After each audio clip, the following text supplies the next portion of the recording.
আজকে আমি একটু পুডিং তৈরি করব, তো আপনাদের সাথে শেয়ার করব। আর অল্প উপকরণ দিয়েই কিন্তু আমি পুডিংটা তৈরি করব। তো এখানে আমি অল্প একটু দুধ ছিল ফ্রিজে, তো সেটাই ভিজিয়ে রেখে জাল দিয়েছি।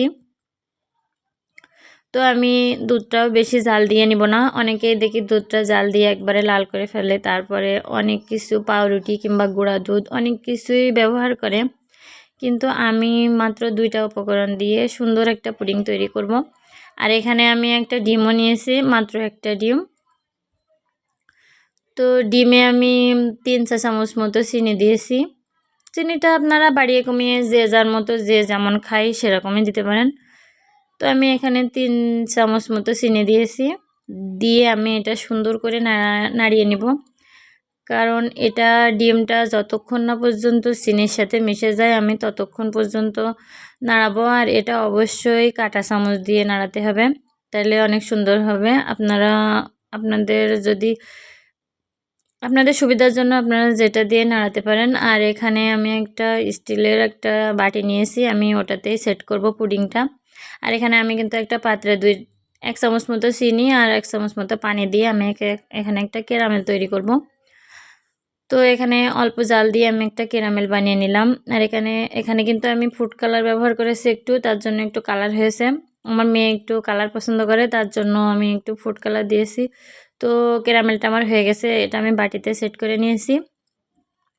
এবার দুধটা জাল দিয়েও নিয়েছি, আর এখানে ডিমটাও আমি ফাটিয়ে নিয়েছি সুন্দর করে।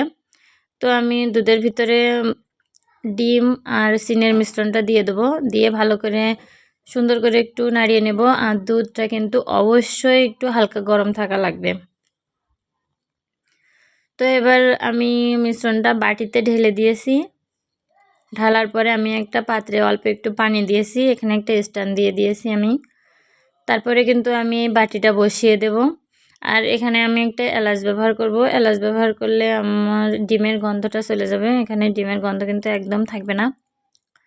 তারপরে আমি একটা হাফ প্লেট ওর উপরে দিয়েছি সুন্দর করে, দিয়ে তারপরে আমি বড় একটা পাত্র দিয়েছি যাতে ভাপটা বের না হয়। তো এটা ভাবেই সুন্দর হবে। তো তারপরে আমি গ্যাসটা অন করে দিয়েছি। তারপরে 15 মিনিট অপেক্ষার পরে ফাইনালি কিন্তু আমার পুডিংটা তৈরি হয়ে গেছে। এবার ঠান্ডা হয়ে গেলে আমি পুডিংটা ঢেলে নিয়েছি। তো দেখুন কত সুন্দর একটা কালার এসেছে পুডিংটার, আর খেতে কিন্তু দারুণ মজা হবে, অসম্ভব সুন্দর। তো এটা আমি কেটে দেখাবো এবার আপনাদের কেমন হয়েছে। তো অবশ্যই কিন্তু আপনাদের পুডিংটা হয়ে গেলে একটু ফ্রিজে রেখে দেবেন, তাইলে পুডিংটা সুন্দরভাবে উঠে যাবে, এটা একদম পারফেক্ট হবে। তো আমি কিন্তু ফ্রিজে রেখেছিলাম, পরে আধা ঘন্টা পরে আমি ফ্রিজ থেকে বের করে পুডিংটা কাটছি, তো কেটে দেখাচ্ছি। তো এই যে দেখুন পুডিংটা আমার কত সুন্দর হয়েছে, আর খেতে কিন্তু অসম্ভব মজা হয়েছিল। আমার মেয়ে আমার ছেলে এটা অনেক পছন্দ করে।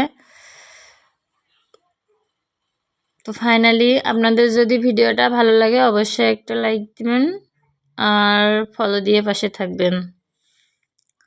তো এভাবে আপনারা ট্রাই করে দেখতে পারেন।